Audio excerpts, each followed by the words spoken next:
Hi guys, welcome back to my channel. So जैसे कि मैंने आप लोगों को लास्ट टाइम प्रॉमिस किया था, मैं आप लोगों को बताऊंगी कि मुझे क्या क्या हेल्थ इफेक्ट्स हुए थे पिका डिसऑर्डर के चलते। और मुझे और हम लोगों को कौन कौन रिपोर्ट करता है। जैसे हम लोग रिपोर्ट करते हैं तो हम लोगों के ऊपर भी रिपोर्ट होती है, तो वो कौन करता है। तो सबसे पहले मैं आपको ये बताऊँ कि कैरी बाउलो करके एक कोई यूट्यूबर है, इसने अपना क्रंच कंटेंट को छोड़ दिया है और ये लिटरली ऐसा लगता है कि बहुत ज़्यादा परेशान हो गई थी। यहाँ पे स्क्रीनशॉट मैं आप लोग पॉज कर लेना और पढ़ लेना, ठीक है। तो अभी शुरुआत में मैं स्टार्ट करती हूँ। चलो, मुझे क्या हेल्थ इफेक्ट्स हुए थे वो मैं बताती हूँ। ये 2019 की मेरी ब्लड रिपोर्ट है। एक्चुअली क्या है कि 2019 से 2-3 साल पुराना पहले भी मैं बीमार हुई थी। मुझे HB लेवल मेरा लो चला गया था और मुझे चक्कर आते थे और मेरी स्किन एकदम ज़्यादा येलो हो गई थी। तो उस टाइम पे भी मैं डॉक्टर के पास गई थी। तो नॉर्मली मैं जैसे कि मैं 4th और 5th स्टैंडर्ड से क्ले खाती आई हूँ। मतलब कि स्कूल चौक वगैरह खाने से स्टार्ट किया, फिर स्लेट पेंसिल पता चली तो स्लेट पेंसिल खाया, दीवारों दीवारों को खाया मैंने। तो दीवारों का जो पेंट होता था वो मैंने वो खाया, गुल्लक खाई है, मिट्टी के जो भी होते हैं, क्ले के जो भी पॉट्स वगैरह होते हैं वो सभी मैंने खाए। लेकिन मैंने कभी भी स्वेलो नहीं किया और मैंने कभी भी इतना जंगली तरीके से नहीं खाया जैसे ये लोग खाते हैं। जब भर भर के ये लोग बैठते हैं ना, बहुत सारा तगारा लेके भर के, वैसे मैंने नहीं खाया। मैंने सिर्फ एक ही क्ले पॉट कभी जैसे ख़रीद लिया, पूरा 1 महीना चला है वो आराम से। मतलब एक ही छोटा सा बाइट मैं लूँगी बस, उसको फिर चबा के टेस्ट लेके फिर मैं स्पिट कर देती थी। मैं इतना खाती नहीं थी। फिर उसके बावजूद भी ना मैं बीमार पड़ गई। एक मैं 8th स्टैंडर्ड में बीमार पड़ गई थी। तब मेरी एज मेरे को याद नहीं है, आई थिंक 13 या 14 ईयर्स होगी, अब पता नहीं कितनी एज थी मेरी। 8th स्टैंडर्ड में बीमार पड़ी थी और तब भी मेरा 3 मंथ्स तक मेरा पूरा थेरेपी चला था, आयरन थेरेपी चला था। तब मेडिसिन्स दे के calcium, folic acid, vitamin C और मल्टीविटामिन्स की दवाइयाँ डॉक्टर ने मुझे प्रिस्क्राइब की थी। 3 मंथ्स तक मैंने वो लिया था। उसके बाद में मैं पूरी तरह ठीक हो गई थी। फिर थोड़े, जैसे कि आपको तो पता ही है कि हम लोग जैसे मेंस्ट्रुअल एज में होते हैं तो पीरियड्स आते हैं तो फ्लक्चुएट होता ही रहता है आयरन लेवल आपकी बॉडी में। और तब मैं इतना खाती पीती भी नहीं थी, मतलब खाने में इतना ध्यान नहीं देती थी, हेल्दी चीज़ें नहीं खाती थी। मैं बहुत ज़्यादा जंक फूड खाती थी, समोसा और ये फाफड़ा और ये तला हुआ जो भी होता है, फ्राइड चीज़ें बहुत खाती थी मैं। तो उसके बाद में जब मैं कॉलेज में गई और मैं तब पढ़ भी रही थी, 2019 की बात है ये, तब मैं ये सारी चीज़ें तब भी कंज्यूम तो कर ही रही थी, पर धीरे धीरे मेरी हेल्थ है ना डेटोरेट होने लग गई और मुझे वापस से चक्कर आने लग गए, स्किन येलो हो गई, मेरी बालों की थिकनेस बहुत ज़्यादा कम हो गई, बाल गिरने लग गए मेरे, स्किन मेरी ख़राब होने लग गई। मेरी स्किन पहले से ऑयली है, एक्ने प्रोन स्किन है मेरी। और मुझे पिंपल्स वैसे भी नॉर्मली तब भी होते थे, अभी भी होते हैं, मतलब पीरियड्स के हिसाब से, साइकिल जो भी आपका मंथली है उसके हिसाब से, हार्मोनल जब आपके फ्लक्चुएट करते हैं हार्मोन्स तब होता है। तो यही है, स्किन मेरी ख़राब रहती थी, बाल टूटते थे। तो उस टाइम पे ना मुझे बहुत कॉन्शियस फील होता था, क्योंकि तब मैं जॉब भी करती थी, कॉलेज भी जाती थी। जब आप जॉब करते हो, कॉलेज जाते हो ना, तो आप अपने लुक्स का बहुत ज़्यादा ख्याल रखते हो। एटलीस्ट मैं तो रखती थी भाई। तो मेरे को बहुत ज़्यादा कॉन्शियस फील होने लग गया। मेरे एज की जो लड़कियां होती थी ना, बहुत ज़्यादा हेल्दी हेल्दी सी लगती थी, बाल उनके अच्छे, स्किन उनकी अच्छी। तो मुझे वो सब है ना देख के ऐसा लगता था कि यार मेरा क्यों ऐसा है, मैं क्यों इतनी ज़्यादा माल न्यूट्रिशन इतनी क्यों लगती हूँ, इतनी पतली सी क्यों लगती हूँ, मैं बहुत ज़्यादा पतली थी। फिर वो धीरे धीरे कॉन्शियसनेस आने लग गई मेरे अंदर। फिर उसके स्ट्रेस में मैं और ज़्यादा खाने लग गई, थोड़ा स्ट्रेस लेने लग गई, फिर और ज़्यादा खाने लग गई। तो ऐसे खाते खाते ना मेरी स्किन एकदम येलो हो गई और बहुत ज़्यादा चक्कर आने लग गया मुझे। लिटरली जब मैं थोड़ा सा भी लेट जाऊँ, ज़मीन पे लेट जाऊँ या बैठ जाऊँ, फिर खड़ी हूँ, तब ऊपर जब मैं खड़ी होती हूँ तब मेरे को बहुत चक्कर वक्कर आते थे।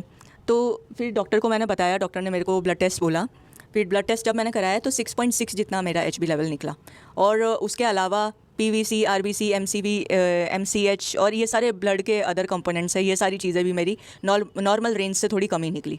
यहाँ पे आप लोग देखो, MCH जो है 15 मेरा निकला, होना चाहिए था ये 27 या 33 के बीच में।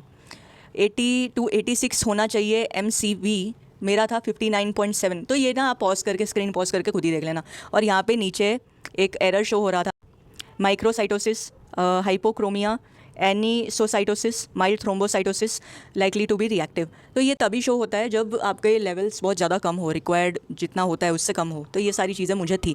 और जब मेरा ट्रीटमेंट डॉक्टर ने किया, मुझे डॉक्टर ने सजेस्ट किया कि आयरन इन्फ्यूजन्स ही लेने चाहिए, क्योंकि बहुत डेंजरसली मेरा लो हो गया था।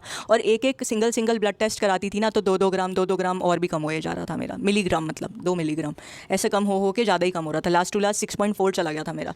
तो डॉक्टर ने बोला कि बहुत डेंजरसली लो जा रहा है, और किस वजह से लो जा रहा है वो रीजंस भी नहीं पता चल रहे। मेरा स्टूल टेस्ट हुआ, यूरिन टेस्ट हुआ, थायराइड मेरा चेक हुआ, और किडनी, थायराइड, सारी चीज़ें, मेरी सारी चीज़ें चेक हो गई, हार्मोन्स चेक हो गए, लेकिन किसी में कुछ भी फॉल्ट नहीं निकला, कुछ भी निकला ही नहीं। तो डॉक्टर ने फिर बोला कि आयरन इन्फ्यूजन्स इमरजेंसी बेसिस में आपको लेने पड़ेंगे। फिर इमरजेंसी में आयरन इन्फ्यूजन्स मुझे चढ़े। उसका फ़ोटो मैं यहाँ पे लगा रही हूँ। और ये फ़ोटो मैंने एक्चुअली मेरे हस्बैंड को शेयर किया था। मेरा जो अभी का फ़ोन है, मेरे इसमें नहीं है ये फ़ोटो, इसलिए ब्लर दिख रहा है। और वैसे भी फ़ोटो दिखाने वाली कंडीशन मेरी थी भी नहीं, मैं बहुत ज़्यादा मरियल टाइप की हो गई थी तब।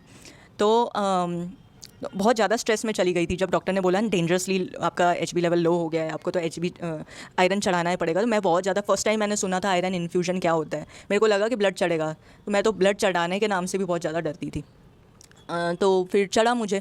तो 2 से 3 सिटिंग्स हुई मेरी आयरन इन्फ्यूजन की। 3 सिटिंग्स में मेरा एचबी लेवल 9 पे चला गया था, धीरे धीरे धीरे धीरे करके। और ये मैजिक की तरह काम नहीं करता है, जैसे आज चढ़ा है तो कल परसों टेस्ट कराया तो आपका बढ़ा हुआ मिलेगा, नहीं, ऐसा नहीं होता। 2-2 ग्राम करके, 1-1 ग्राम करके बढ़ता है, क्योंकि ऑलरेडी आपकी बॉडी बहुत ज़्यादा वीक हो गई होती है तब। तो और ओवरऑल मेरा जो खर्चा हुआ था ये सारी चीज़ों में, मेरा 20,000 जितना तो मेरा पूरा ये ट्रीटमेंट में चला गया था, मेडिसिन्स में चला गया। टेस्ट जो कराए थे मेरे, आपको थायराइड का कभी टेस्ट कराओगे, डायबिटीज़ का कभी टेस्ट कराओगे। थायराइड का थोड़ा महंगा पड़ता है, और हार्मोन्स का आप चेक कराओगे तो उसका महंगा पड़ता है आपको 5,000-4,000 जितने का एक टेस्ट होता है। सीबीसी तो नॉर्मली 500-400 के बीच में, 200 के बीच में हो जाता है, लैब टू लैब डिफर करता है। और आयरन इन्फ्यूजन्स चढ़ाने के लिए जो मेरा खर्चा हुआ था वो 3-4 हज़ार के बीच में पड़ा था पर सिटिंग के हिसाब से।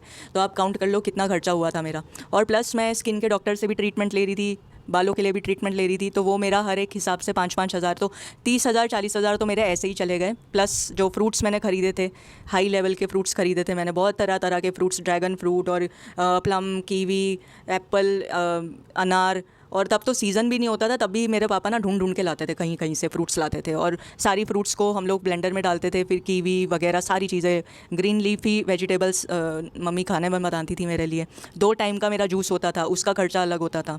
खैर, खर्चा मैं सिर्फ आपको इसलिए बता रही हूँ कि आप लोगों को आइडिया हो कि कितने खर्चे होते हैं। और प्लस जो मुझे स्ट्रेस हुआ था, आप यहाँ, ये मेरी फ़ोटो है, 19 की ही फ़ोटो है, आप देख सकते हो यहाँ पे कितने ज़्यादा मेरे कितने पतले बाल हैं मेरे, और ज़्यादा वॉल्यूम नहीं है बालों का, और कितने ज़्यादा डेंसिटी भी नहीं है। कैसे बाल हैं मेरे, ख़राब से, रफ़ एंड ड्राई। और अभी की मैं आपको बताऊं तो मेरे अब बाल ऐसे हैं, ठीक है, लंबे हैं, और लंबे इतने हैं कि मैं हाइलाइट्स भी करा चुकी हूँ, क्योंकि मुझे कोई डैमेज होने का बालों को कोई भी इफेक्ट नहीं है। अभी ये देखो, ये फ़ोटो इतनी जूम नहीं हो रही, फिर भी एक एक हेयर स्ट्रैंड मेरा दिख रहा है यहाँ पे, एक एक हेयर स्ट्रैंड मेरा अलग से दिख रहा है, क्योंकि बालों की थिकनेस इंक्रीज़ हो गई है। ठीक है, तो ये सारी चीज़ें हुई थी, मतलब मैं कैसे निकली ये सारी चीज़ों से। तो ऐसा नहीं है कि मैंने कभी कुछ सफ़र नहीं किया, मैंने बहुत सफ़र किया। उसके बाद से मैंने फिर ठान लिया, मेरी विल पावर स्ट्रॉन्ग कर ली मैंने। 3 महीने तक, 4 महीने तक मेरे को आयरन टैबलेट्स, आयरन इन्फ्यूजन्स भी चढ़े थे, साथ ही साथ सप्लीमेंट्स भी मुझे बोले थे डॉक्टर ने, तो मैं वो भी ले रही थी। 3 महीने का कोर्स था। उसके 3 महीने के आगे डॉक्टर आपको कभी भी एक्सटेंड करने के लिए नहीं बोलेंगे, क्योंकि अगर आप ज़रूरत से ज़्यादा आयरन टैबलेट्स खाते हो तब आपकी बॉडी खुद से आयरन बनाना बंद कर देती है।